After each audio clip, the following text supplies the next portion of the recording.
Quais são então os hormônios que começam a ficar desregulados, né, e acabam desequilibrando essa arquitetura? Quais Estra- são e qual a função de cada um? Perfeito, perfeito. O estradiol, né, o papel dele é importantíssimo na saúde da mulher, na saúde cardiovascular, na saúde muscular, de massa óssea também. O que a gente tem? A gente tem uma queda estrogênica acentuada. Eu acho que o primeiro sintoma que a mulher percebe quando o estrogênio cai é a secura vaginal, o calorão, e a pele que fica mais enrugada, mais seca, né? Tá. Porque por perda de elastina, de colágeno, ela começa a ter uma deficiência desses fatores que fazem com que a pele dela fique com um aspecto mais envelhecido. Então, acho que mulher que lida muito com a autoestima o tempo inteiro e até precisa ter a autoestima para as atividades do dia dela, acho que a pele é o principal sintoma da que ela vem reclamando no consultório. Então, estradiol, primeiro ponto é esse, é o que a gente vê, né, no consultório. Então, essa queda estrogênica alterando a qualidade da pele e dando sintomas que a gente não consegue ver, né, a olho nu. Então, a gente tem aumento de rigidez arterial, causando hipertensão, disfunção cardiovascular precoce, se a gente não repõe esse estrogênio, e a gente tem perda de massa óssea. Também com a queda estrogênica, a gente tem um aumento de resistência insulínica, e por isso tem perda de massa muscular. Então, a mulher tem que fazer musculação para não perder massa muscular nessa fase da vida dela. Bom, a próprio climatério e menopausa cursa com uma deficiência de precursores hormonais. Precursores são os precursores de todos os hormônios. Vamos lá, os principais da menopausa sendo estradiol, progesterona e testosterona. Então, quando a gente tem uma deficiência desses hormônios, a gente tem queda desses três hormônios, tá? Então, o estradiol a gente já comentou, a progesterona. Um dos principais sintomas clínicos que explicam uma queda de progesterona é a insônia, porque a progesterona está totalmente ligada à arquitetura do sono. Então, a reposição hormonal estrogênica ideal, né, feita com estradiol tópico e progesterona micronizada à noite. E a testosterona, que eu acho que é bastante comentada, né? A testosterona, a indicação formal dela é para desejo sexual hipoativo. Ou seja, é falta de interesse. Falta de interesse sexual, libido baixa. E é o que a maioria das mulheres nessa fase vem reclamando. Então, a gente tem uma queda dos precursores, queda de todos esses hormônios, cursando com diminuição da autoestima, dificuldade de libido, queda da libido com atrofia vaginal. Então, além de não ter desejo sexual, fica difícil para a mulher ter um prazer durante o ato sexual. Então, a qualidade de vida dela cai grandiosamente.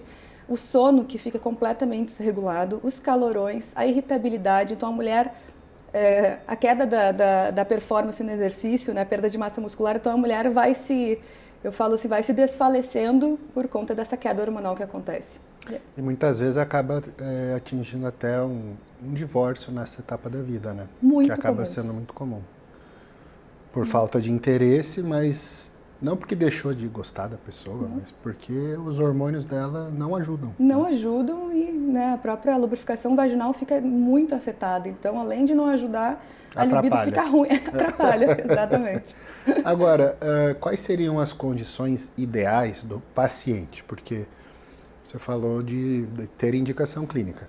O que o paciente precisa fazer da parte dele, né, que não é prescrito, que não vai carimbo, para que ele tenha sucesso, né, ou no caso, para que ela tenha sucesso com a reposição hormonal e tire o melhor proveito? Ela precisa seguir as orientações do médico que acompanha ela, né? A primeira linha de tratamento é ter uma boa adesão ao tratamento. Então, a mulher, e por isso a gente tem que individualizar, né, caso a caso. Às vezes a gente não pode iniciar com reposição se a mulher não tem uma mudança de estilo de vida. Então, a gente precisa trabalhar isso no consultório, né, esse mindset. A gente precisa virar a chave do autocuidado. A mulher precisa de uma alimentação equilibrada e o profissional precisa orientar isso. Precisa estar praticando exercícios físicos. E aí sim, vira a cereja do bolo, vem a cereja do bolo com a reposição hormonal, né? A mulher precisa, respondendo a pergunta, de uma boa adesão ao tratamento. Ela precisa realmente estar disciplinada e engajada na melhoria da vida dela, da qualidade de vida dela. Eu costumo dizer, às vezes a pessoa fala, demora muito tempo, depois dos 35, depois dos 40 anos de idade, muito difícil a mulher ganhar massa muscular, então a pessoa já usa isso às vezes como uma desculpa para nem tentar, né? Mas eu costumo dizer que melhorar pode ser devagar, mas a pior é bem rápida, né, se ela não fizer nada. Exatamente, exatamente. Bom, é exatamente isso, né? Se ela tiver essa mudança de estilo de vida bem orientada, ela vai evitar todos os efeitos ruins dessa fase da vida dela. E assim, que nem eu falei logo no começo, ela pode encontrar a melhor versão dela no climatério, desde que ela esteja bem orientada. Seja de físico, acho que assim, de mente, corpo e performance, sabe? Ela pode entrar nessa fase da vida dela se sentindo na melhor fase. E não, como muitas vezes eu ouvi falar, aceita a menopausa porque é assim mesmo. E não é, a mulher não precisa aceitar essa fase da vida do jeito que ela é, né? Ruim e cheia de consequências. Ela pode viver com muita qualidade e evitar muitos problemas para a vida dela na próxima fase da vida. A gente até atendeu uma mulher que teve um câncer, né, que era responsível à estradiol, então ela não poderia fazer reposição.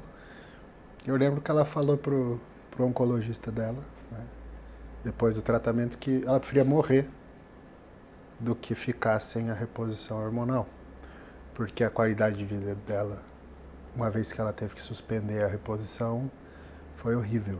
Então, é importante, né, a pessoa ter noção do quanto de diferença faz na vida dela, né? E falando em câncer, muito se falou, né, há algumas décadas atrás, que reposição hormonal, tanto para homem quanto para mulher, era adiantar um câncer, que ela ia causar um câncer. O que a ciência diz hoje sobre a reposição hormonal? De fato, quem fizer vai ter câncer? Não, muito pelo contrário, o risco não supera o benefício. E algo que eu falei no começo e é bastante importante, além da própria reposição hormonal, é importante avaliar a metabolização estrogênica dessa mulher. Se ela tiver com alguma dificuldade nas fases de metabolização, ela vai inclinar, digamos assim, para a via carcinogênica, se você não fizer uma boa suplementação e não avaliar essa parte. Então, o benefício supera o risco hoje, então a gente já sabe disso, está muito bem estabelecido. E a gente precisa olhar para a mulher de forma integral para evitar que isso venha a acontecer. Quando você considera que a reposição é a primeira linha de tratamento e quando você decide atrasar um pouco e falar para o paciente que ainda não é hora? Você tem um parâmetro assim? Eu acho que eu me guio bastante pela qualidade de vida dessa mulher. Obviamente os parâmetros laboratoriais são importantes, né? Mas a qualidade de vida ela é mandatória. Então, quando a qualidade de vida dessa mulher está muito ruim, a ponto de ela referir a algo bastante grave, acho que esse é o momento de entrar com o tratamento. Mas, obviamente, a gente precisa estimular mudanças de estilo de vida concomitante. E além dessa parte de hormônios sexuais, é comum também uma disfunção tireoidiana, ter que fazer um tratamento para tireoide? Você observa isso? Às vezes alguns sinais, tipo queda de cabelo e a pessoa não sabe o motivo? Tem muitas mulheres que apresentam esse sintoma sim, mas aí a gente entra novamente nessa orquestra do eixo hormonal, né? A gente entra numa fase em que a mulher tem mais estresse, mais irritabilidade, o cortisol sobe, há um consumo da fisiologia tireoidiana e alteração por conseguinte disso. E essa alteração levando a queda de performance, queda de qualidade de vida, retenção e queda de cabelo. Então, que nem eu falei, é uma orquestra. Se está em desarmonia, tudo fica desarranjado. Então, sim, a mulher pode cursar com todos esses sintomas. Por isso que é importante a gente tratar a causa e não só repor hormônios tireoidianos, só repor isso, aquilo, não. Quando vê a mulher que está com picos de cortisol e isso alterando todos os outros, levando a muitas disfunções. Tá.